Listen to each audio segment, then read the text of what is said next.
Alright students, welcome back to another question. Question number 3, important questions in surface areas and volumes. Let's read the question. Find volume of the largest right circular cone that can be fitted into a cube of edge length A. Let's understand the question using a diagram. So let's say this is a cube that we are having.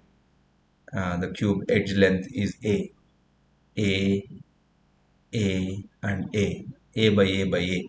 That's a cube that we have. And inside the cube, we are fitting a cone. The cone is supposed to have maximum area, largest area. So without going into quantitative proof of it, if it had to have maximum volume, it is supposed to have maximum height. The maximum height that cone can have within the cube equal to edge length of the cube. And you would like to have maximum diameter of the base of the cone as well.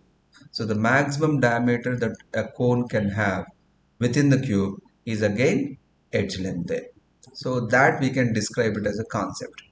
The largest cone has a base diameter 2r and height h, each equal to edge length of the cube. That's a concept that we have. So 2r equal to a, in the sense r equal to a by 2 and h equal to a. You get that. Now let's go to the next concept or a formula. Volume of a cone V equal to 1 by 3 pi r square h. This is what we want to calculate, volume of the cone. So we can simply substitute the values. We know r equal to a by 2 substituted, h equal to a for maximum volume, and then further simplification, a squared by 4 you get here. A square into a becomes a cube, that goes on the numerator.